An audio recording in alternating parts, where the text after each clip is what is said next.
அது வந்து கண்டிப்பா ஏற்றுக்கொள்ள முடியாது. பிரதானத்துவம் இந்த கூட்டத்தில் கூட்டப்பட்டது. ஏன் இவ்வளவு பெரிய ஒரு கன்ஃபியூஷன்? நான் ரொம்ப சிம்பிளான ஒரு பர்சன்.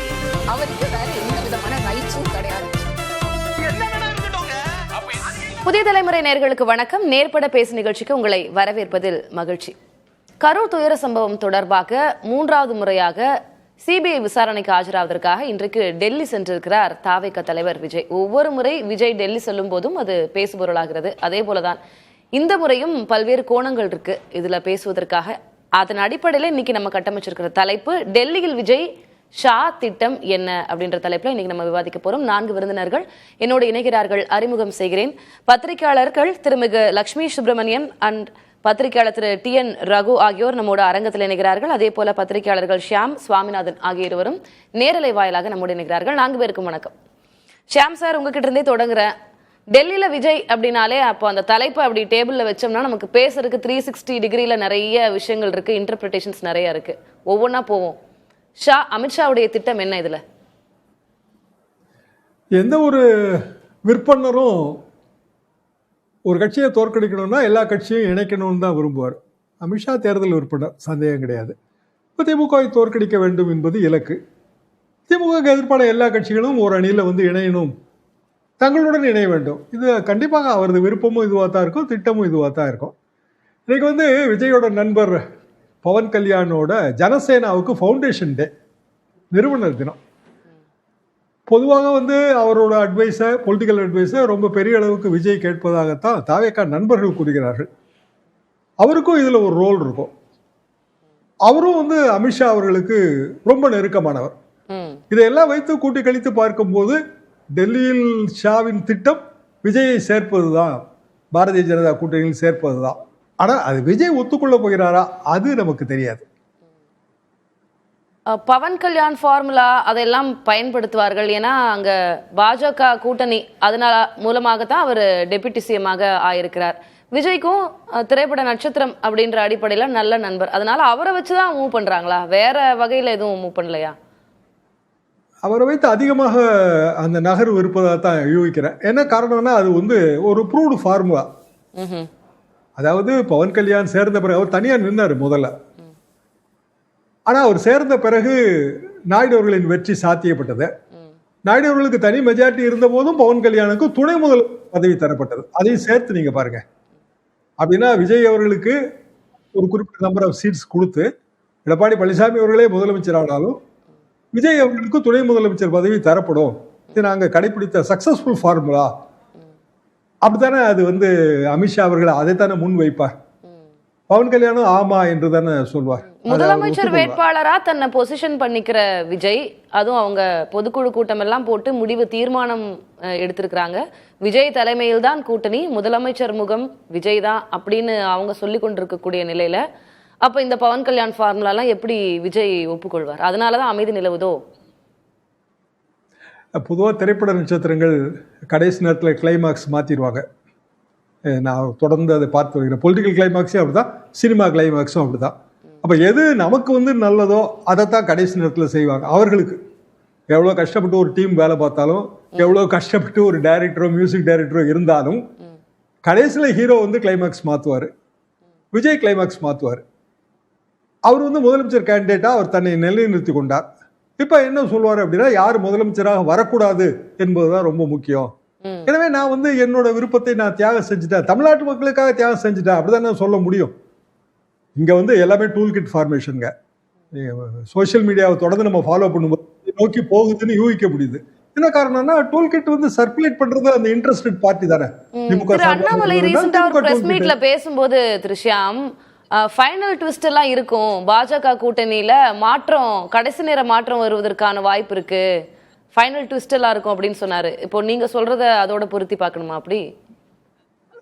அப்படிதான் பார்க்கணும். அண்ணாமலை அவர்கள் காஃபியும் டீயும் ஒன்னா கலக்க முடியாதுன்னு சொன்னாரு. அதையும் நம்ம சேர்த்து பார்ப்போம். காஃபியும் டீயும் ஒன்னா கலக்கி குடிக்க முடிஞ்சுன்னா குடிச்சிட வேண்டியதான். அது என்ன, அது ஒரு புதுமையான பானமா இருக்கும், அவ்வளவுதானே. அதற்கான வாய்ப்புகள் இருக்கிறதா கணிக்கிறீங்களா திரு ஷியாம்? எப்படி கொள்கை எதிரி அப்படின்னு பாஜகவை அவங்களோட கட்சி தொடங்கும் போதே முதல் மாநாட்டிலே சொன்ன விஜய் பாஜகவோடு போவதற்கான வாய்ப்பு எப்படி இருக்கும், எப்படி அது கிரவுண்ட்ல அதை எப்படி அக்செப்ட் பண்ணிக்குவாங்க, ஈவன் தாவேக்கவினரே அவருடைய தொண்டர்களை அதை எப்படி பார்ப்பாங்க ஒருவேளை போனா? தேர்தல் விசித்திரபுரி, கல்லறிந்து தாக்கியோர் பின்னர் கனத்த மாலைகளை தூக்கி கொண்டு வருகிற விசித்திர தேர்தல். இது அண்ணாவோட உதாரணங்க. எந்த காலத்துக்கு இது பொருந்தி வரும். யார் வேணாலும் யார் கூட வேணாலும் கூட்டணி சேருவாங்க. அதுக்கு நியாயம் கற்பிக்கணும், அவ்வளவுதான். முன்னாடி ரொம்ப கஷ்டப்பட்டு கற்பிக்கணும். இப்ப சோசியல் மீடியா இருக்கிறதுனால நடக்கிறதுக்கு முந்தையே நியாயத்தை கற்பிச்சிடுறாங்க. என்னைக்கு நடக்குதுன்னே தெரியாது, ஆனா நியாயம் கற்பிக்கப்படுகிறது. விஜய் 2 நாள் வேற இருக்கிறாரு. அதாவது சிபிஐ விசாரணையே 2 நாள்னாங்க. நாளைக்கும் நாளை மறுநாளும். அப்படின்னா இன்னைக்கு போய் நாளை மறுநாள், அதற்கடுத்த 1 நாள், இவ்வளவு இருக்கு. அநேகமாக செவ்வாய்க்கிழமை தேர்தல் அறிவிப்பாணை வரும். திங்கட்கிழமை கூட வரலாம், செவ்வாய்க்கிழமை வரலாம். கண்டிப்பா வந்துடும். விஜய் இங்க ரிட்டர்ன் ஆகும்போது தேர்தல் அறிவிப்பாணை வரும். என்ன இப்போ இதுல கரூர் துயர சம்பவம் அது தொடர்பான சிபிஐ விசாரணைக்காக அவர் டெல்லிக்கு போறாரு. சிபிஐ விசாரணை அப்படின்றத தாண்டி என்ன அரசியலாக போகுது டெல்லியில, என்ன நடக்க போகுதுன்னு நினைக்கிறீங்க? இல்ல, பிராக்டிகலா சிபிஐ விசாரணைக்கு விஜய் போக வேண்டிய அவசியமே இல்லைங்க. அவர் 2 வாட்டி போயிட்டாரு. இதே சிபிஐ விசாரணை நானும் அட்டன் பண்ணியிருக்கிறேன். நான் எங்க ஆபீஸ் சம்பவத்துல எல்லாரும் டெல்லிக்கு எல்லாம் போயிருக்கிறோம். விட்னஸா தானங்க நம்ம போறோம். நம்ம அக்யூஸ் லிஸ்ட் கிடையாதுங்களே. நோட்டீஸ் ஃபார் அப்பியரன்ஸ், வெறும் விட்னஸ். 2 வாட்டி நான் போயிட்டாங்க, நான் கோஆபரேட் பண்ணிட்டேன். சென்னைக்கு தான், சென்னையில விசாரிக்கணும். இப்ப நான் சென்னை தான் விசாரிக்கணும்னு சொன்னப்ப சிபிஐ இங்க தான் விசாரிச்சது. விட்னஸ் எதுக்குங்க போனோம்? கோர்ட்டுக்கு போனோம். ஆனா விஜய் போக விரும்பல. அதை வச்சுதான் இந்த முடிச்சு போட பிடிக்கிறது. தாராளமா அவருக்கு அந்த ரிலீஃப் கிடைச்சிருக்கும்.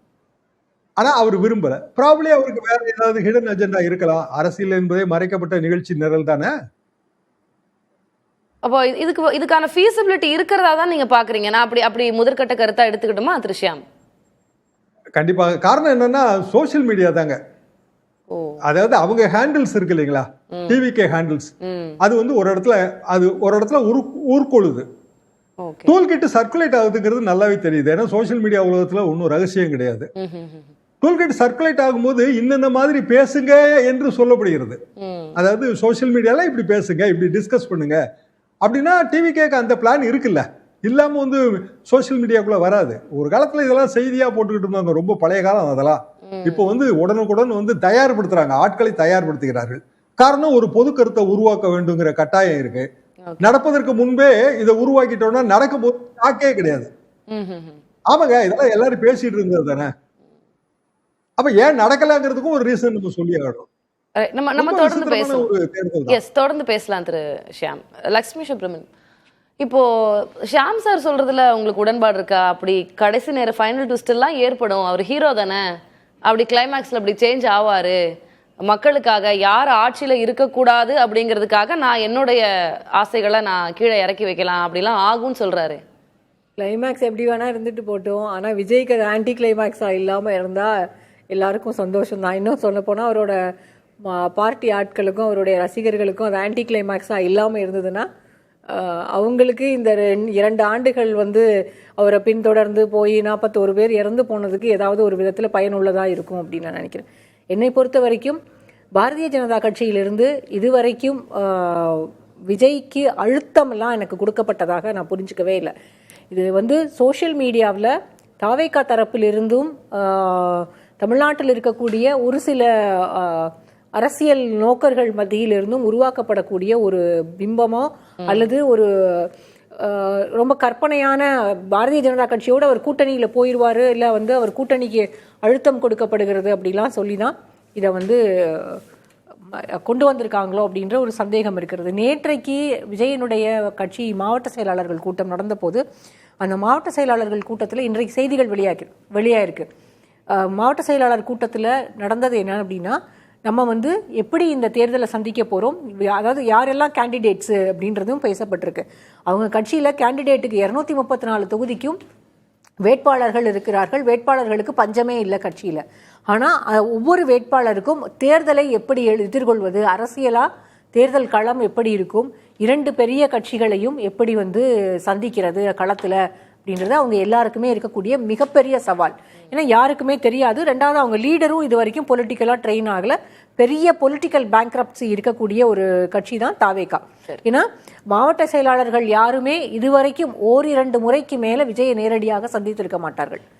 இது மற்ற கட்சிகள்லாம் இல்லையா, ஜெயலலிதா இருக்கும்போது இப்படி இல்லையா அப்படிலாம் கேள்வி கேட்டுறாதீங்க. ஆனால் மாவட்ட செயலாளர்களோட ஜெயலலிதா நேரடியாக தொடர்பு கொண்டு பேசிய கட்டங்கள் எல்லாம் உண்டு. அதற்கான ஆட்களும் அங்கே இருந்திருக்கிறாங்க. கம்யூனிகேஷன் வந்து கீழே வந்திருக்கும் பார்ட்டிக்கு. இங்கே வந்து அதில் ஒரு பெரிய பேங்க்ரப்சி இருக்குது. நேற்றைக்கு நடந்த கூட்டத்தில் அவங்க மாவட்ட செயலாளர்கள் எல்லார் மத்தியிலையுமே பேச்சு வந்து எப்படி தேர்தலை எதிர்கொள்றது, தேர்தல் செலவுகளுக்கு என்ன செய்யறதுன்றது ஒரு பெரிய பேசு பொருளாக மாறி இருக்கிறது. அந்த அப்படி ஒரு பேசு பொருளாக மாறும்போதுதான் ஒரு மாவட்ட செயலாளர் எந்திரிச்சு இல்ல எங்க வந்து எங்க பகுதியில் இருக்கக்கூடிய அதிமுக மாவட்ட செயலாளர் நீங்க ஏன் எங்களோட முன்னாள் அமைச்சர் ஒருவர் ஏன் எங்களோட கூட்டணிக்கு வரக்கூடாதுன்ற ஒரு கேள்வியை எழுப்பினார். அது நம்ம ஏன் யோசிக்க கூடாதுன்ற பேச்சு வரும்போது தான் கம்ப்ளீட்டா நேற்று இருந்த அஜெண்டாவே டோட்டலா சேஞ்ச் ஆயிருது. அப்போ இதை வந்து இது மாதிரி உள்ள இருக்கக்கூடிய பேச்சுக்களை கண்ட்ரோல் பண்ண முடியாத ஒரு ஜெனரல் செக்ரட்டரி தான் அங்க இருக்காரு. அவர் வந்து தலைவர்கிட்ட என்ன நடக்குது, மாவட்ட செயலாளர்கள் என்ன நினைக்கிறாங்கன்னு கொண்டு போய் சேர்க்க முடியாத ஒரு சூழல்ல தான் இருக்கார். பாரதிய ஜனதா கட்சி தரப்பிலிருந்து அழுத்தம் கொடுக்கப்படுறதுனால தான் சிபிஐ என்கொயரி வந்திருக்கு, ஜனநாயகன் படம் வந்து நிறுத்தப்பட்டிருக்கு அப்படின்லாம் நம்ம பேசலாம். ஆனால் ஜனநாயகன் படம் நிறுத்தப்பட்டதற்கு பாரதிய ஜனதா கட்சியை மட்டுமே காரணம் சொல்லிட முடியாது.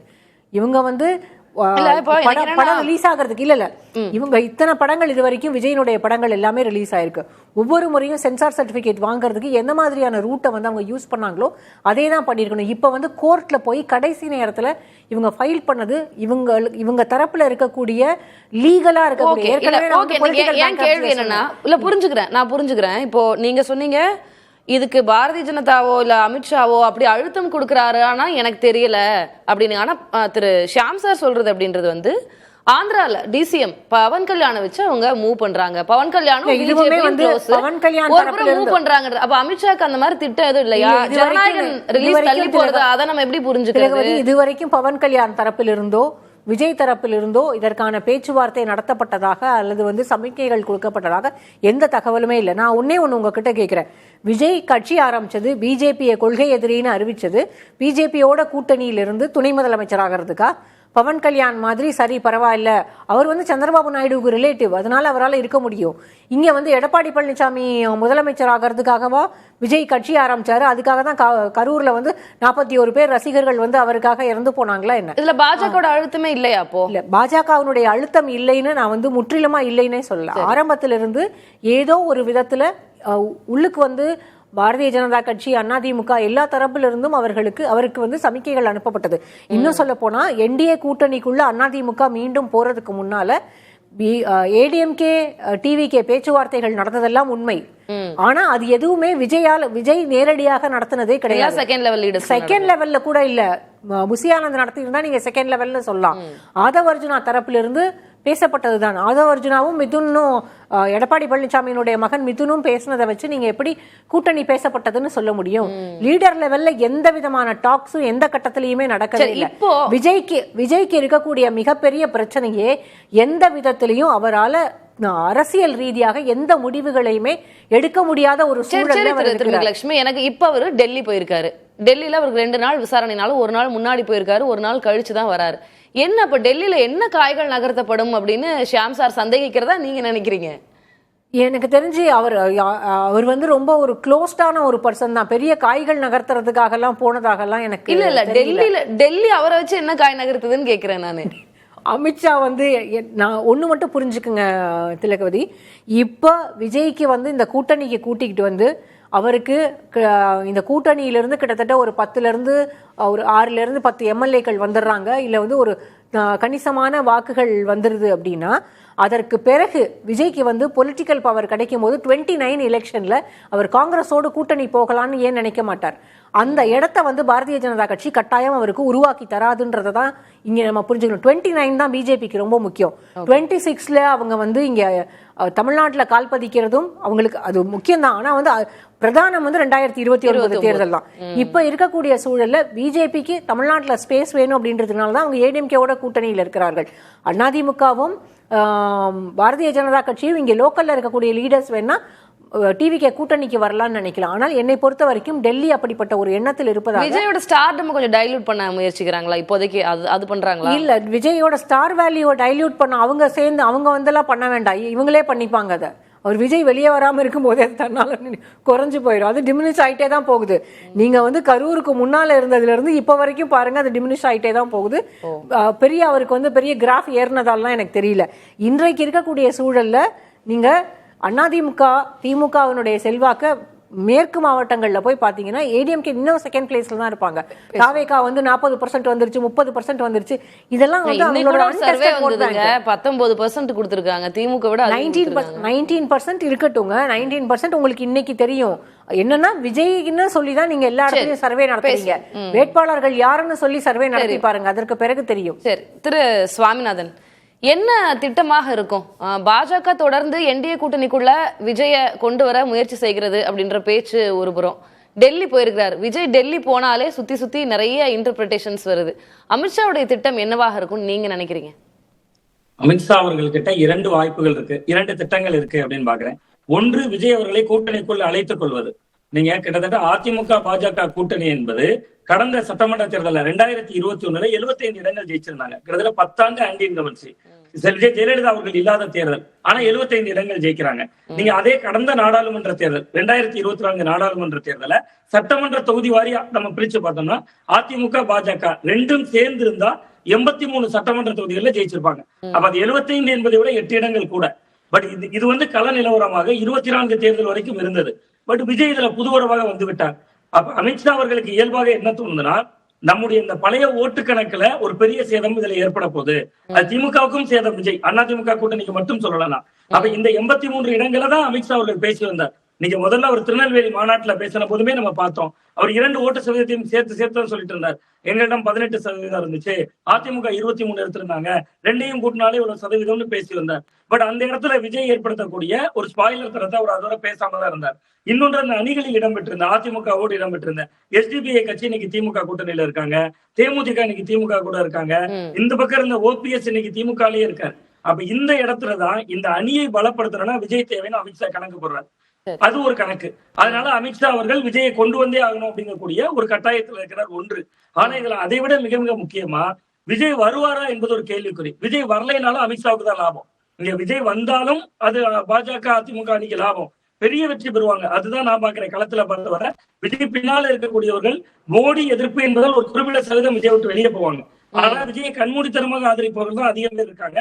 சோ அந்த அணிக்கு அது வந்து ஒரு பாசிட்டிவான. ஒருவேளை விஜய் வரலைன்னா எப்படி லாபம் அமித்ஷாவுக்கு? அதுதான் சொல்றேன். விஜய் வரலைன்னா நம்ம தொடர்ந்து பேசக்கூடியது பாஜக அழுத்தம் கொடுக்குது, சிபிஐ விசாரணையில தொடர்ந்து அழைக்கப்படுறாரு, 3வது முறை அழைக்கப்பட்டிருக்கிறார் விஜய்.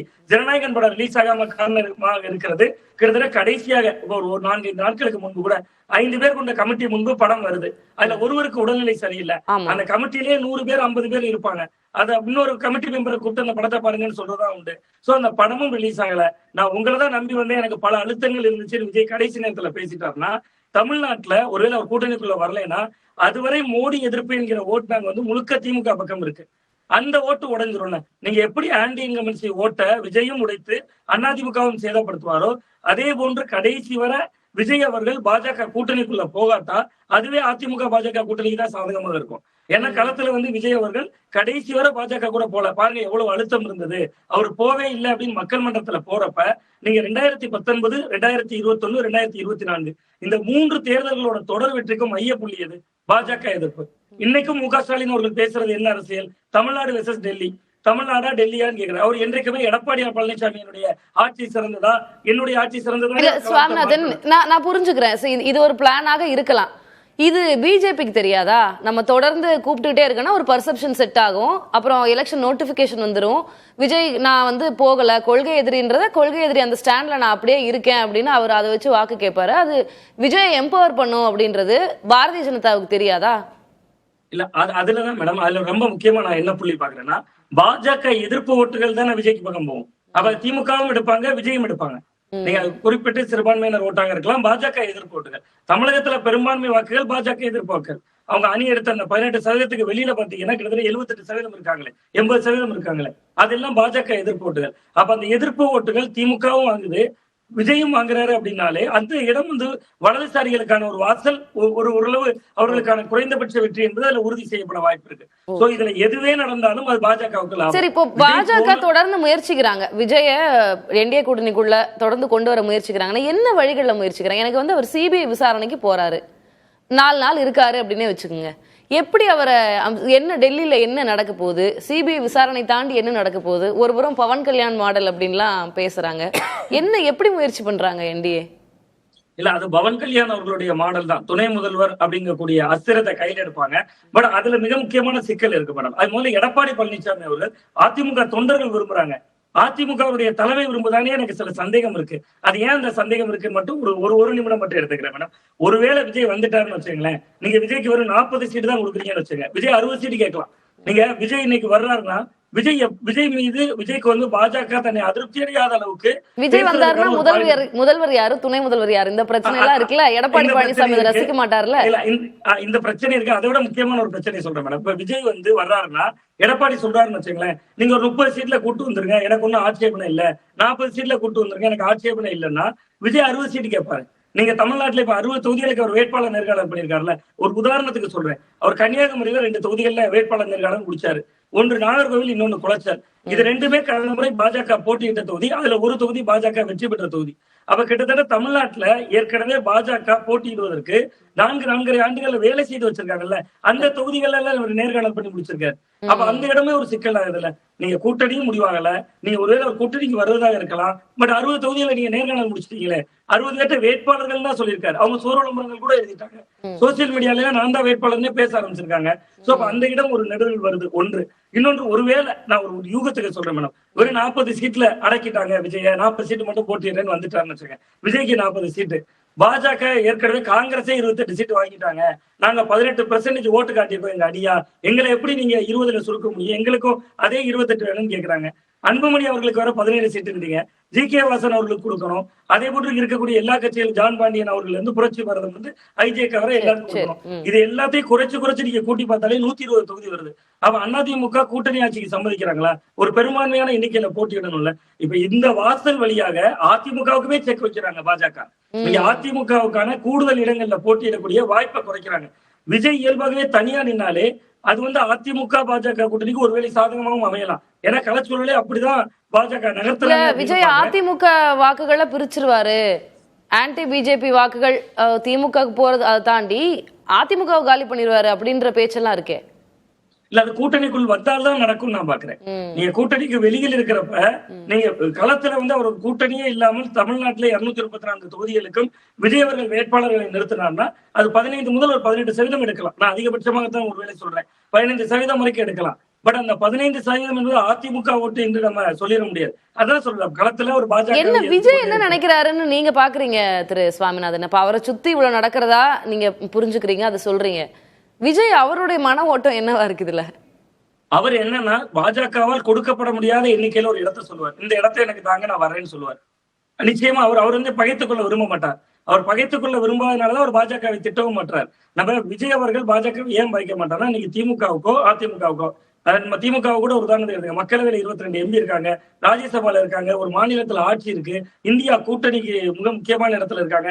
இது எதுவுமே இல்லாம நேற்று வரை ஸ்டார்ட் ரெடி ஆக்சன் சொன்னவர் இன்னைக்கு களத்துக்கு வந்தோடனே பாஜக எதிர்க்கணும், மத்திய அரசை எதிர்க்கணுங்கிறது ஒரு மிதமிஞ்சின எதிர்பார்ப்பா கூட ஒருவேளை இருக்கலாம்.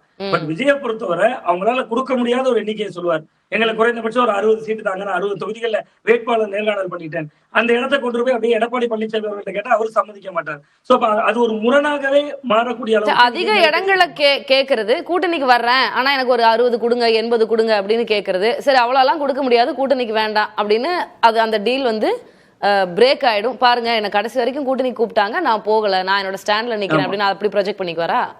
ஆமா, நிச்சயமா அதற்காகத்தான் வாய்ப்பு இருக்கு அப்படின்னு நான் பாக்குறேன். கிட்டத்தட்ட ஒரு 60 தொகுதிகளை 70 தொகுதிகளை அவர் கேட்கிறப்ப அந்த அளவு எண்ணிக்கையில இடம் கொடுக்க முடியாது இந்த அணியில. ஒன்று. இரண்டாவது, முதல்வர் ரேஸ்ல எனக்கு முதல்ல 2 ஆண்டுகள் தாங்கன்னு கூட அவர் கேட்கலாம். அப்ப நிறைவேற்றவே முடியாத சில கோரிக்கைகளை சொல்றப்ப பாருங்க, அவர் நம்மளோட நல்லா தான் நெருக்கமா தான் இருந்தாரு, கடைசி அவரோட டிமாண்ட நம்மளால பூர்த்தி செய்ய முடியல என்று இவர்களும் கொஞ்சம் சாந்தமா போறதுக்கான வாய்ப்பு இருக்கும். அப்படி பார்த்தா திரு ரகு, பலதரப்பட்ட இன்டர்பிரிட்டேஷன், ஆளாளுக்கு ஒவ்வொரு கோணம் இருக்கு. இல்ல அப்படிலாம் இல்ல, பவன் கல்யாணம் அதெல்லாம் ஒண்ணும் கிடையாது, இவங்க தான் ஆசைப்படுறாங்க, பிஜேபி எல்லாம் ஒண்ணும் பண்ணல அப்படின்னு ஒரு பக்கம். இன்னொரு பக்கம் இல்ல, உண்மையா ட்ரை பண்றாங்க. விஜய்க்கும் இந்த மாதிரி எண்ணங்கள் இருக்கிறது. அவரு முடிஞ்ச வரைக்கும் இதுல லாபம் அடைய பாக்குறாரு அப்படின்னு நீங்க எப்படி புரிஞ்சுக்கிறீங்க? ஆக்சுவலா வந்து நீங்க ஆந்திராவையும் தமிழ்நாட்டையும் கம்பேர் பண்ண முடியாது. பவன் கல்யாண் சிரஞ்சீவிக்கு வந்து ஒரு காஸ்ட் பேக்ரவுண்ட் இருந்தது, அதனால கூட அவங்களால மேல வர முடியல. அங்க வந்து ஆந்திரா பாலிடிக்ஸ், நீங்க ஈவன் தெலுங்கானால கூட பாத்தீங்கன்னா ரெட்டிஸ் வந்து காங்கிரஸோட, நீங்க பவன் கல்யாண் மாடல்னே பேசும்போது திரு ரகு, அவரு கட்சி ஆரம்பிச்சு 7 வருஷம் ஆகி முதல் கண்டெஸ்ட் பண்ணி அதுக்கப்புறம் தான் பிஜேபியோட கடந்த தேர்தல்ல கூட்டணி வைக்கிறாரு. ஆந்திரா மாடலை தமிழ்நாட்டோட கம்பேர் பண்ண முடியாது, லாஜிக்கலா பண்ண முடியாது. இது வந்து இந்தியாவோட இது வந்து காம்ப்ளெக்சிட்டி என்னன்னா அந்த டைவர்சிட்டி. நீங்க அங்க என்ன ஒர்க் அவுட் ஆச்சு இங்க ஆகும் அப்படிலாம் பேசவே முடியாது, அது ஒரு லாஜிக்கே கிடையாது. அப்புறம் வந்து விஜய் இது வரைக்கும் ஒரு காத்திரமா அரசியல் பேசல, கடுமையா உழைக்கல, அவங்க கட்சியிலேயே வந்து ஒரு கொள்கை பிடிப்போட இருக்கிற 2ஆம் கட்ட தலைவர்களை உருவாக்கல. அவங்களுக்கு என்ன கொள்கைன்னு எனக்கு தெரியாது, புசியானதுக்கு என்ன கொள்கை இருக்கு, கொள்கையை பத்தி 5 நிமிஷம் அவரால் பேச முடியுமான்னு எனக்கு தெரியல. ஏகப்பட்ட குறைகள் இருக்குது. இந்த குறைகளையும் தாண்டி அவருக்கு அஃப்கோர்ஸ் கரிஸ்மா இருக்கு. அவருக்கு வந்து ஒரு எல்லாரும் வந்து உற்று நோக்கிறதுக்கு ஒரு பாயிண்ட் என்னன்னா பிஜேபியை எதிர்க்கிறது. பிஜேபி கொள்கை எதிரின்னு சொன்னது இருக்குல்ல, அது முக்கியமான பாயிண்ட். அது கொள்கை எதிரினா அவங்களோட உங்களுக்கு சமரசமே கிடையாது. அரசியல் எதிரிங்கிறது ஒரு டைனமிக், மாறலாம். நாளைக்கு வந்து சிச்சுவேஷனுக்கு தகுந்த மாதிரி அவங்களோட கை கூட கொடுக்கலாம், அதுதான் அர்த்தம். கொள்கை ஏறினா எந்த ஜென்மத்திலயும் அவங்களோட உங்களுக்கு அந்த இடத்துல ஒரு கிளாரிட்டி தேவைப்படுது திரு ரகு. அவர் அரசியல் எதிரின்னு சொல்லக்கூடிய திமுகவா, ஆனா அவரையா எல்லா மேடைகள்லையும் விமர்சிக்கிறாரு. திமுகவுக்கு தாவைக்கு தான் போட்டின்னு கட்டமைக்கிறாரு, ஸ்டாலின் சார் வேணுமா விஜய் வேணுமான்னு கட்டமைக்கிறாரு. ஆனா அவரு கொள்கை எதிரி அப்படின்னு முதல் ஸ்டேஜ்ல சொன்ன பாஜகவை அதுக்கப்புறம் ஒரு 20 இடத்துல திமுக விமர்சிக்கிறாருன்னா 2 இடத்துல ஒரு இடத்துல கூட பாஜகன்னு சொல்லவே இல்லை. அதாவது தமிழ்நாட்டுல திமுக ஆட்சி நடக்குது, திமுகவை எதிர்த்து பேசினாதான் நம்ம அரசியல் பண்ண முடியும். திமுக எதிர்ப்பு வாக்குகளை அறுவடை செய்யற ஒரு பவர் நம்மளுக்கு இருக்கு, கரிஸ்மா நம்மளுக்கு இருக்குன்னு நம்பிதான் அரசியலுக்கே வந்திருக்காரு. அவரோட அரசியல் இன்வெஸ்ட்மெண்ட்டே அதுதான். சரி, அதனால வந்து அவர் அரசியல் எதிரின்னு சொல்லி கொள்கை எதிரியோட போறதுக்கு வாய்ப்பே இல்ல. பெரியார கொள்கை தலைவரா வச்சுக்கிட்டு அண்ணாவை வந்து நீங்க ரொம்ப பெருமையா பேசிட்டு அம்பேத்கரை நீங்க வந்து ஒரு கொள்கை தலைவரா வச்சுட்டு நீங்க பிஜேபியோட போகவே முடியாது. அது வந்து ஆக்சுவலா வந்து ஒரு பொலிட்டிக்கல் சூசைட் அவருக்கு. அவர் இப்போ நீங்க கொள்கை எதிரின்னு சொன்ன பிஜேபியோட திரும்பி போறது எப்படின்னா அன்எத்திக்கல் மட்டும் கிடையாது, அது illogical. anything is fair in love and war தான கடைசி ஃபைனல் ட்விஸ்ட். அதாவது இவருக்கு அரசியல்ல இன்னும் முகவரி கூட கிடைக்கல, அதுக்குள்ள ஒரு முடிவுரை கூட வந்துடலாம். ஏன்னா அந்த நம்பகத்தன்மை இழந்துருவாரு விஜய். பொதுமக்கள்கிட்ட போய் இப்போ இதெல்லாம் எடுக்கிறாங்களா, போலிங் எல்லாம் பண்றாங்களா, அவங்க சொல்ற விஜயை பிடிக்குது அவருக்கு நான் ஓட்டு போடுறேன்னு சொல்ற இளைஞர்கள் கூட்டத்தை தாண்டி சில பேர் என்ன சொல்றாங்க, புதுசா ஒருத்தர் வரட்டுமே, சரி இவருக்கு ஒரு சான்ஸ் கொடுப்போமே, இத்தனை வருஷமா அவங்க இருந்தாங்க அப்படிங்கிற அந்த ஃப்ரெஷ்னஸ் தான் அவருக்கு ஒரு பிளஸ்ஸா இருக்கு. அப்புறம் நான் இவங்கள்ட்ட திமுகவை எதிர்க்கிறேன் அரசியல் எதிரியா, கொள்கை எதிரியா, பிஜேபி எதிர்க்கிறேங்கிறது அவர் வலுவா பேசலைன்னா கூட அது அவருக்கு வந்து ஒரு ஸ்டாண்டிங் கொடுத்துருக்கு. இவ்வளவு பிரஷர் இருக்கும் போதும் ஜனநாயகன் படம் வராததுக்கு காரணம் மெயினான ரீசன் பிஜேபி தான். வேற யாரும் சொல்லுவீங்க நீங்க? சென்சார் போர்டு என்ன டிஎம்கே கையிலயா இருக்குது? அவரு அப்ப கூட வந்து அவரு அவங்களோட கூட்டணி போகலங்கிறது ஒரு கேள்வி. நான் ஒரே ஒரு கேள்வி முடிச்சு, இப்போ ஐடியாலஜிக்கலா அது ஓகே, அரித்மெட்டிக்கா பார்த்தோம் அப்படின்னா திரு ஷியாம் சார் சொல்றதுன்றது பிஜேபி தொடர்ந்து ட்ரை பண்றாங்க, ஒருவேளை போறதுக்கான வாய்ப்பு கூட இருக்கு அப்படின்னு எடுத்து பார்த்தோம்னா இப்போ விஜய்க்கு 20% வாக்கு இருக்கு அப்படின்னு சொல்ற எல்லாமே சொல்லப்படுவதுதான், எல்லாமே நமக்கு ஸ்பெகுலேஷன் தான், நம்ம எதுவுமே உறுதியா இங்க சொல்லலை. 20% வாக்கு இருக்குன்னு சொல்றாங்க. இப்போ அதிமுக பாஜக கூட்டணி இருக்கு, ஒருவேளை விஜய் அங்க போய் சேர்ந்துட்டாருன்னா அவருக்கு இருக்கிற அந்த 20% அப்படின்றது ஓகே, அந்த ஆன்டி பிஜேபி மைண்ட் செட்னால ஒரு 10-12 போகுதுன்னு கூட வச்சுக்கோங்க. அவர் ஒரு ஆட் ஆன் வேல்யூ தானே, அவர் 8% 10% கூட்டணிக்கு சேர்ந்தாருன்னா அரித்மெட்டிக்கலி இல்ல அரசியல்ல இப்படி ஒர்க் அவுட் ஆகாது. நீங்க இப்ப இதையும் கூட்டினா அது வருது, ஒரு சேதாரம் ஒரு 5% கழிச்சிங்க, இது நகை வியாபாரம் நடக்குதுங்க, அதெல்லாம் கிடையாது. அப்பெல்லாம் எங்க இவர் நம்பகத்தன்மை இழந்துருவாருங்க, அவருடைய எக்ஸப்ஷன்ஸ் இழந்துருவாரு, தனித்தன்மை இழந்துருவாரு. இல்ல திமுகவை ஆட்சி பொறுப்புல இருந்து அகற்றுவதற்காக நான் போறேன் அப்படிலாம் சொன்னா இன்னொன்னு நான் ஏன் இல்லாஜிக்கல்னு சொல்றேன்னா எடப்பாடி பழனிசாமி அவர்களை முதலமைச்சர் ஆக்கிறதுக்கு இவர் அரசியலுக்கு வரல. எதுக்கு? பருத்தி மூட்டை கோடவுன்லயே இருந்திருக்கலாம். எதுக்கு? ஒண்ணு, பிஜேபி எதிர்ப்பு மனநிலை தமிழ்நாட்டில் இருக்கு. திரு சுவாமிநாதன் சொன்ன மாதிரி 19, 21, 24 திமுகவுக்கு பயங்கரமா கை கொடுத்த ஒரு ஆயுதம் அது, வலிமையான ஆயுதம் அது. அவங்க ஒண்ணுமே செய்யாம கூட அது கை கொடுக்கும். இப்ப இவர் அந்த கூட்டணிக்கு போனா திமுகவுக்கு பெரும் பலம் அது. நாங்க சொல்லிட்டு இருந்தோம்ல, பிஜேபியோட பி டீம்னு சொன்னோம்ல, கரெக்டா அங்க போய் சேர்ந்துட்டாரு ஒன்னு சொல்லுவாங்க.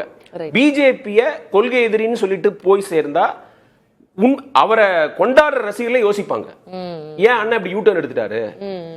ஜனநாயகம் போது பேசாதவர், இவ்வளவு அழுத்தத்திலையும் பேசாதவர், இப்ப நீங்க சிபிஐ விசாரணையும் தாண்டி நின்னீங்கன்னா அதுதானே தைரியம்.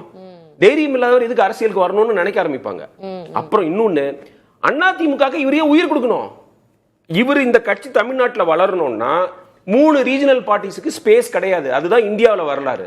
எந்த மாநிலத்திலையும் 3 ஸ்ட்ராங் ரீஜனல் பார்ட்டிஸ் கிடையாது. அப்படி இருக்கிற போது ரியாலிட்டி இவர் ஏன் அதிமுக உயிர் கொடுக்கணும்? இதுல ஆக்சுவலா முக்கியமான பாயிண்ட் என்ன பாத்தீங்கன்னா திலகா, என்டிஏக்கு அதாவது பிஜேபி ஏடிஎம்கே கூட்டணிக்கு நம்பிக்கை இல்லை. அதனாலதான் விஜய் மேல பிரஷர் போடுறாங்க. அவங்களால திமுகவை தோற்கடிக்க முடியுங்கிற நம்பிக்கை அந்த கூட்டணிக்கு அறவே கிடையாது. அவங்க எடுக்கிற சர்வேயும் அதுதான் சொல்லுது. திரு எடப்பாடி பழனிசாமியை முதலமைச்சர் கேண்டிடேட்டா வச்சு திமுகவை தோற்கடிக்க முடியும்னு நினைக்கல, நம்பல. அவங்க அதுக்காக இவரை கொண்டு வர பாக்குறாங்க. இவரு அந்த சூழ்ச்சி வலைக்கு பலியாயிடுவாராங்கிறது என்ன சந்தேகத்தை கலப்புதுன்னா, இந்த மாவட்ட செயலாளர் கூட்டம் தனி மனித வழிபாட்டை நம்பி இருக்கிற கட்சியில இந்த மாவட்ட செயலாளர்கள் தான் உங்களுக்கு அவங்களோட கருத்து கேட்டு தான் நீங்க நடக்கிறீங்களா? எல்லா விஷயத்திலும் அப்படிதான் நடக்கிறீங்களா? இப்படி 100% கிடையாதுங்க. அவர் எங்க அவரை பாக்குற அந்த மாவட்ட செயலாளர் எங்க பார்த்தாரு? பொதுமக்களை பாக்குறத பத்தி பேசிக்கிட்டு இருக்கோம். கட்சிக்காரங்களை எங்க பாக்குறாரு? அவரு ஒரு க்ளோஸ் ஹால்ல ஒரு மீட்டிங் நடக்குது, அவங்கள்ட்ட போய் என்னத்த பேசுறாரு? அவங்க பேசுறதா கேட்கிறாரா? அவங்கள்ட்ட கன்சல்ட் பண்றாரா? அப்படி உள்ளவர் கூட்டணி மாதிரி ஒரு முக்கியமான விஷயத்துல நீங்க என்ன நினைக்கிறீங்கன்னு கேட்பாராம். அதை ஆனந்த் போய் விட்டு சொல்லுவாராம். அவன் பழி அவங்க மேல போடுறதுக்கா? இன்கேஸ் என்டிஏக்கு போனோம்னா எங்க கட்சியில உள்ள மாவட்ட செயலாளர்கள் பங்கு கொண்டாங்க, 98 பேர் கூட்டணி போகணும்னு சொன்னாங்க. அதான் கேக்குறேன். அல்ல அந்த முடிவுக்கான பழியை அந்த அப்பாவிகள் மேல போடுறதுக்காக சசிகலா இருக்கலாம், ராமதாஸ் அணி இருக்கலாம், அவங்கலாம் இல்ல அவங்கலாம் இம்பார்ட்டன்ட் ஃபேக்டர்ஸ் கிடையாதுங்க. லட்சுமி சொன்னாங்கல்ல, அவங்களுக்கு இந்த எலெக்ஷன்ல போட்டியிடுற ஐடியா அந்த எக்ஸ்பீரியன்ஸ் இல்ல, ஒரு பேங்க் செப்டா இருக்காங்கன்னு. இப்ப இன்னொரு காரணம் சொல்றாங்க.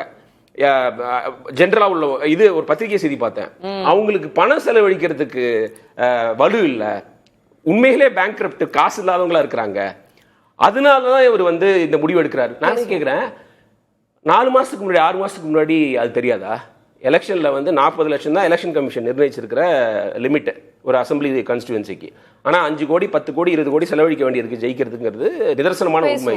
அது விஜய் கட்சியில் உள்ளவங்களுக்கு இல்லைன்னு விஜய்க்கு தெரியாத முன்னாடி, இப்பதான் தெரியுமா?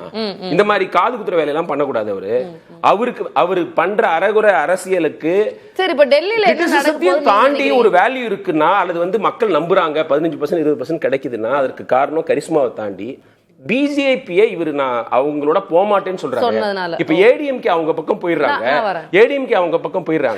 நம்மளாவது போகாம இவராவது போகாம இருக்கிறாரு. வேற எதுவும் சரியா பண்ணல, எதையாவது பண்றாருன்னு சொல்லி அவங்க சப்போர்ட் பண்ணுவாங்க. ஷியாம், நான் உங்ககிட்ட கேட்க விரும்புறேன். ரகு அவர்கள் வச்ச பாயிண்ட் தான், அதிமுக பிஜேபியோட கூட்டணியில இருந்து பிரிஞ்சாங்க, அதுக்கப்புறம் இப்போ தேர்தலுக்காக மறுபடியும் போய் சேர்ந்துட்டாங்க. பிஜேபி எதிர்க்கிறதா சொல்லக்கூடிய விஜய் தனித்திருக்காரு அப்படின்றதுனாலதான் அவர் மேல இன்னும் அந்த நம்பிக்கை இருக்கு. ஒருவேளை அவர் போயிட்டாருன்னா அந்த நம்பிக்கை மக்கள் கிட்ட போயிடும் அப்படின்றாரு. கொள்கை எதிரின்னு சொல்லிட்டு எப்படி பாஜகவோட போற? நீங்க சொன்னீங்க அதுக்கான அரித்மெட்டிக் அதெல்லாம் நடக்குதுதான், போறதுக்கான வாய்ப்பும் கூட இருக்கு அப்படின்னு. ரகு சொல்ல வச்சு பார்க்கும்போது அப்படிலாம் பெருசா நடக்கிறதுக்கான வாய்ப்பு இல்லை போல தெரியுது. தொடர்ந்து அதுதானங்க நடந்துகிட்டு இருக்கு.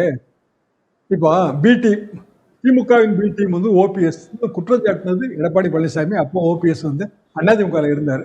அப்புறம் எப்படி திமுகவுக்கு போய் சேர்ந்தாரு? எப்படி இப்போ தென்காசி இங்க எல்லாம் பிரச்சாரம் பண்றாரு? உண்மையிலே போய் சேர்ந்துருவாரு. இதுவும் கடைசியில் அப்படிதான் வரும்ன்றீங்களா? அதாவது அது எல்லாத்துக்கும் நியாயம் கற்பிப்பாங்க, அவ்வளவுதான். இப்ப இவங்க எல்லாரும் பேசுறது என்னன்னா, விஜய் அந்த கூட்டணிக்கு போனா விஜய்க்கு ஏற்படும் நஷ்டத்தை குறித்து பேசுறாங்க. விஜய்க்கு வேல்யூ குறைஞ்சு போயிருங்க, விஜய் நஷ்டப்பட்டு போயிடுவாரு, அப்படி பாப்பீங்களா? இல்ல அமித்ஷா திமுக ஆட்சியை விட்டு இறக்கணும், அதிமுக பாரதிய ஜனதா கூட்டணி வந்து வெற்றி பெறணும் இல்ல, திரு ரகு அவர்களின் கூற்றின்படி அதுக்கான வாய்ப்புமே இல்ல. விஜய் போய் சேர்ந்தாலும் கூட அதுக்கான வாய்ப்பு இல்ல. அந்த கூட்டணியினுடைய வேல்யூ குறையதான் செய்யும். விஜயோடைய வேல்யூ குறைஞ்சிரும். அவருக்கு ஓட்டு போடணும்னு நினைக்கிறவங்க கூட போட மாட்டாங்க. ஆன்டி பிஜேபி மைண்ட் செட் இருக்கு அப்படின்றாரு ரகு. இப்ப விஜய்க்கு யாரு ஓட்டு போடணும்னு நினைக்கிறாங்க? அவங்களோட ப்ரொஃபைல் என்ன? விஜய் ஓட்டரோட கிராஸ் ப்ரொஃபைல் என்ன? எந்த கட்சியும் வேண்டாம்னு சொல்றவங்க தானே, எல்லா கட்சியும் சரியில்லைன்னு சொல்றவங்க தானே. அப்புறம் யங்ஸ்டர்ஸ் இவங்க எப்போதுமே 25%, 5% அதுல சுயேட்சைக்கு போயிருது. அதாவது 4.5 கோடி ஓட்டு நமக்கு போலாங்க இந்த வாட்டி. 4.5 கோடி ஓட்டுல 25% ஓட்டு வேஸ்ட் ஓட்டு தான். அப்போ ஒரு கட்சி 20% அவங்ககிட்ட ஓட்டு வங்கி இருக்குன்னா 90 லட்சம் ஓட்டு, 1 கோடி ஓட்டு கையில இருக்கணும்.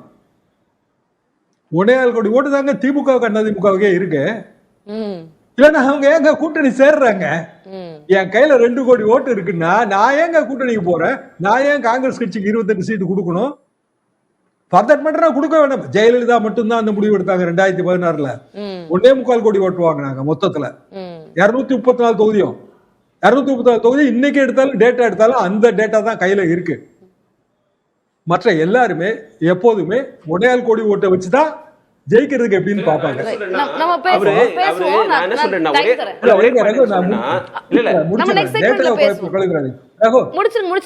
டேட்டா குழப்ப வேண்டாம், நான் முடிச்சிடறேன், நீங்க அப்புறம் என்ன வேணாலும் பேசுங்க. அதாவதுங்க, வாக்கு அரசியல் என்பது வந்து அது ஒரு இம்பாசிபிலிட்டி தான். நம்மளால முடியாததெல்லாம் முடிய வைக்கிறது தான். விஜய் ஒத்துக்குவாரா, எடப்பாடி ஒத்துக்குவாரா, அதெல்லாம் வேற கேள்வி. இப்போதைக்கு வந்து களத்துல திமுக வீழ்த்தணும் அப்படின்னா நீங்க என்ன வியூகம் வைப்பீங்க? திமுக சந்தோஷமா கூட இருக்கும், இது நல்லதாங்க, நமக்கு நல்லதான்னு கூட நினைப்பாங்க. அதெல்லாம் நான் மாற்றுக்கிறதே சொல்லல. இப்படியான முயற்சி நடக்கிறதா நடக்கலையா, ஏன் நடக்கிறது நான் யூகிக்கிறேன்னா, இது ஒரு 3-4 நாளா பேச்சு அடிபடும் போதே இதை மறுக்கணும்ல. திரு ரகு, ஷாம் சார் அவரோட நீங்க குறுக்கிட விரும்புனீங்க, அதோட சேர்த்து நான் கேள்வியா கேட்டுறேன். ஷாவோட திட்டம் என்ன நம்ம பேசிட்டு இருக்கோம். எனக்கு என்னன்னா, இப்ப விஜயோட திட்டம் என்ன? இதுல ஒரு மறுப்பு எதுவுமே தெரிவிக்கல. அவர் வாட்டுக்கு எப்பயும் அமைதியா இருக்கிற மாதிரி அமைதியா இருக்காரு. எல்லாரும் பேசிட்டே இருக்கட்டும் அப்படின்னு. நான் கொள்கை எதிரி பாஜகவோட நான் கூட்டணி எல்லாம் போக மாட்டேன், என் தலைமை கழகத்துல இருந்து ஒரு அறிவிப்பு வெளியிடலாமே, ஒண்ணுமே நடக்கல. அந்த மாதிரி ஸ்டைலே கிடையாது. அவர் எதை பத்தி பேசினாரு? இப்ப ஜனநாயகன் படம் வந்து அவரை சம்மந்தப்பட்டது மட்டும் கிடையாதுங்க. அந்த படத்துல எவ்வளவு பேர் நடிச்சிருக்காங்க, எவ்வளவு டெக்னீஷியன்ஸ், அந்த ஈகோ சிஸ்டம், இவரை உருவாக்குன சினிமாவுக்கு அது செட்பேக் தானே. இப்ப வந்து எக்ஸிபிட்டர்ஸ், டிஸ்ட்ரிபியூட்டர்ஸ், அவங்களுக்குலாம் பாதிப்பு தானே. அதெல்லாம் பத்தி கவலைப்படணுமா வேண்டாமா? அதை பத்தி பேசணுமா வேண்டாமா? அவர் மட்டும் அமைதியா இருக்க, யாரோட படமும் அதே மாதிரி இதுலயும் அமைதியா இருக்காரு. அதை பத்தி போஸ்ட் போடுற ராகுல் காந்தி கூட தேங்க்ஸ் போட மாட்டேங்கிறாரு. அவர் என்ன எல்லாரையும் விட மேல நினைக்கிறாரு. அவர் உண்மையிலே காட் காம்ப்ளெக்ஸ் இருக்கு. அதுதான் வந்து நிதர்சனமான உண்மை. நான் ஷாம் சாருக்கு என்ன சொல்ல விரும்பினேன்னா, strange things have happened in politics. அதாவது இது நடக்காதுன்னு நான் சொல்ல, ஒரு ஐடியலிஸ்டிக் வியூ பாயிண்ட்ல சொன்னேன். இது வரைக்கும் கொள்கை எதிரின்னு சொன்னவங்களோட கூட்டணி போனா பேகேஜே இல்ல. இவருக்கு வந்து ஏற்கனவே ஆட்சி செஞ்சாரு, ஊழல் செஞ்சாரு, அவருடைய அமைச்சர்கள் ஊழல் செஞ்சாங்க அப்படிங்கிற பேகேஜ் ஏடிஎம்கே இருக்கிற மாதிரி இவருக்கு கிடையாது. அதை இழந்துருவாரு. ஏன்னா பிஜேபி எதிர்க்கிறது ஒரு கொள்கையா சொன்னவர், கொள்கை தலைவர்களா பெரியார அறிவிச்சவர், அம்பேத்கரை சொன்னவர், அண்ணாவை வந்து புகழறவர், எப்படி பிஜேபியோட போக முடியும் அப்படின்னு கேட்ட அப்புறம் நான் இன்னொன்னு என்ன சொன்னேன்னா, இப்ப ஓபிஎஸ் சொன்னாரு, ஓபிஎஸ் டிஎம்கேக்கு போனதை வந்து அரசியல்ல இன்ட்ரெஸ்ட் இல்லாதவங்க விமர்சிக்கிறாங்க. அது என்னமோ நடந்துருச்சு, அவர் ரொம்ப இகழ்வா பாக்குறாங்க. ஏன்னா ஓபிஎஸ்னாலே ஜெயலலிதாவோட உருவாக்கப்பட்ட ஒரு ஒரு பிம்பம், ஒரு ஆளுங்கிற ஒரு இது வந்து மக்கள் மனசுல இருக்குது. அதனால விஜயும் இப்படி ஒரு யூ டர்ன் எடுத்தாருன்னா அவங்க ரசிகர்கள் எங்க அண்ணன்னு சொல்லலாம், அவங்களும் திங்க் பண்ண ஆரம்பிப்பாங்க. எதுனால ஒரு பர்சனல் பெனிஃபிட்ஸ்க்காக இவர் போறாரா, மிரட்டலுக்கு பயந்துட்டாரா? ஏன்னா அரசியல்ல வந்து நான் இந்த மிரட்டலுக்கு எல்லாம் பயப்படுற ஆளா நான் பேசினவர். இவரு இப்படி பேசினார், இப்ப திரும்பி வந்து வேற ஒரு ரிவர்ஸ் கியர்ல போனாருன்னா அவருக்கு தான் அது வந்து மைனஸ் சொல்றாங்க. அவர் இழக்க என்ன இருக்கு?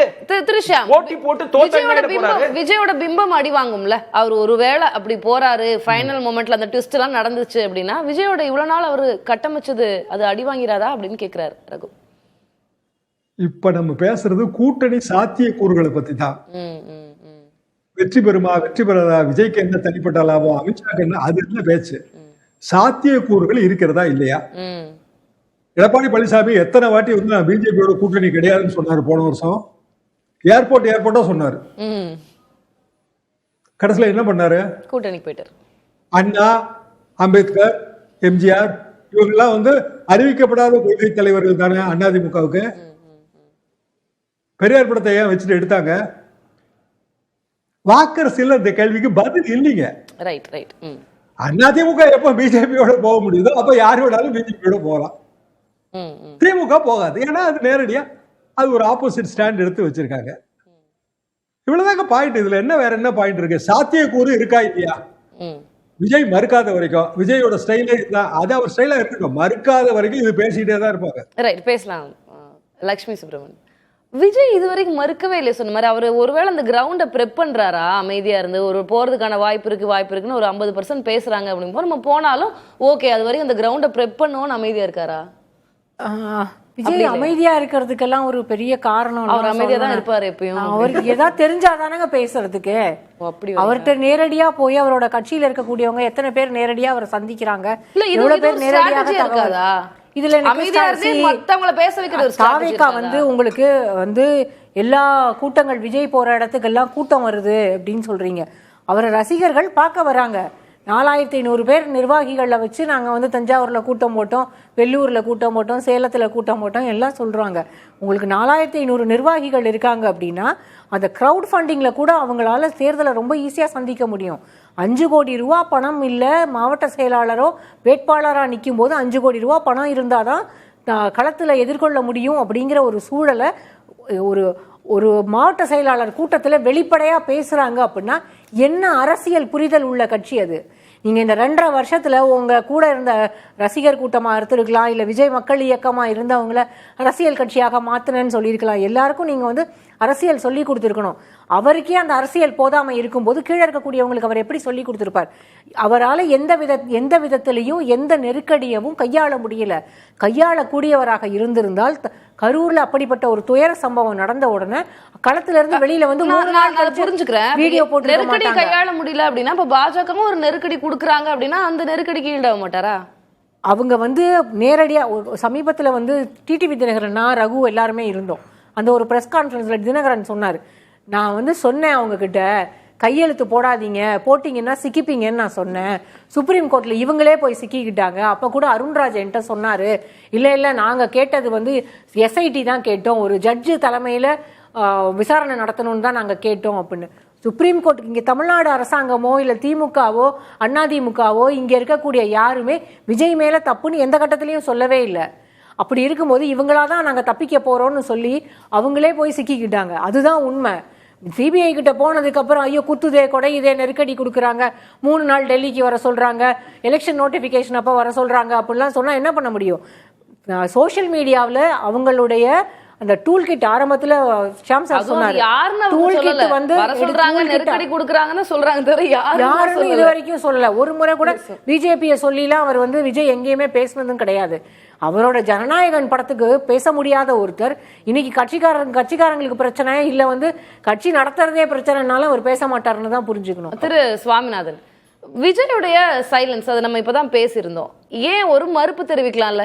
இப்போ அவருக்கு வெயிட்டேஜ் இன்னும் கொஞ்சம் அதிகமாகணும் அப்படின்னா கொள்கை எதிரி பாஜகவோடலாம் நான் போக மாட்டேன், அமித்ஷாக்கு என்ன திட்டம் வேணா இருக்கலாம், என் திட்டம் இதுதான், நான் போக மாட்டேன், அப்படி ஒரு மறுப்பு எவிடென்ட்டா அப்படி வரவே இல்லையே. இது முக்கியமான விஷயம் அப்படின்னு ஏன் தெரிவிக்கல? இல்ல, விஜய் அவர்களுக்கு இதுல லாபம் இருக்குல்ல, அவங்க அழுத்தம் கொடுத்துக்கிட்டே இருக்காங்க, தனக்கு கூட்டணி பேச்சுவார்த்தைக்கு அழைப்பு கொடுத்துக்கிட்டே இருக்காங்கிற செய்தி தமிழகம் முழுவதும் பரவணும்னு விஜய் விரும்புகிறார். ஒருவேளை அது கூட்டணிக்குள்ள போகலைனாலும் அவருக்கு அது பலம் தானே சேர்க்கும். நீங்க ஒருவேளை கூட்டணிக்குள்ள அவர் போயிட்டாருன்னா, இன்னைக்கு நேரத்துல இல்லைங்க ஒரு வாரமா இதாங்க பேச்சா இருந்துச்சு, போயிட்டாரு, அது மக்கள் கிட்ட ஒரு ஏற்றுக்கொள்ளக்கூடிய ஒரு தன்மையை தந்துரும். ஒருவேளை விஜய் போவே இல்லைன்னு வச்சுக்கோங்களேன், கூட்டணிக்குள்ள போவே இல்லைன்னா பாஜக அழுத்தம் கொடுத்தாங்க, பல கட்டமா அழைப்பு கொடுத்தாங்க, விஜய் பாருங்க உறுதியா நின்றுட்டாரு, பேசாட்டாலும் பரவாயில்ல, கூட்டணிக்குள்ள போகாமலே இருந்துட்டார்ல, பாஜகவுக்கு வெளியில தானே இருக்காருன்னு நினைப்பாங்கல்ல. எதுவே நடந்தாலும் விஜய் தரப்புக்கு லாபம் தானே இதுல. நீங்க பாஜகவுக்கும் லாபம், விஜய்க்கு லாபம். அதை நான் முதல்ல இதுலயும் தெரிவித்தேன். விஜய் அவர்கள் என்ன நினைக்கிறாருன்னா, இதுல ஒரு பொதுவா ஒரு அரசியல் கட்சிக்கு நிரந்தர லாபம் எப்படி இருக்கும், அதே மாதிரி ஒரு தற்காலிக லாபம் இருக்கணும். இப்ப விஜயனுடைய பர்சனல் இமேஜை மையப்படுத்தி நம்ம இந்த தேர்தலை எதிர்கொண்டோம்னா, விஜய் ஒருவேளை தனியா நின்றாருன்னு வச்சுக்கங்களேன், அவரால் எத்தனை தொகுதிகளை ஜெயிக்க முடியும்? கூடி போனா விஜய் மட்டும் ஜெயிக்கலாம், அவரால் நிறுத்தப்படுகிற யாருமே ஜெயிப்பதற்கு வாய்ப்பு இல்லை. ஒருவேளை இந்த பக்கம் நகர்ந்தாருன்னா சில குறிப்பிடத்தகுந்த எண்ணிக்கையில வெற்றியும் வர முடியும். அப்ப அந்த கட்சியினுடைய இடைக்கால நலனா நிரந்தர நலனான்னு ஒரு கேள்வி இருக்கு. சோ இதெல்லாம் விஜய் முன்வரக்கூடிய வாய்ப்புகளா தான் அவர் பார்ப்பாரு. சோ நம்மளை பத்தி பேசிட்டே இருக்காங்களா, எப்படி பேசிட்டே இருக்கிறது கூட அவர் நினைக்கலாம். லாஸ்ட் செக்மெண்ட் ரொம்ப குறைவான நேரமே இருக்கின்ற காரணத்தால் இந்த தலைப்பை எப்படி சம பண்ணுவீங்க? Shyam sir, from you. இதுல இப்படியான ஒரு கூட்டணி அமைந்தால் லாபம் யாருக்கு அப்படிதான் நான் பார்ப்பேன். சீமானுக்கு லாபம். என்ன காரணம்னா 2 கட்சி வேண்டான்னு சொல்றவங்களுக்கான வாய்ப்பா போயிடுவாரு. சட்டமன்றத்துல முதல் எம்எல்ஏ கிடைப்பதற்கான வாய்ப்பு அவருக்கு வந்துடும்.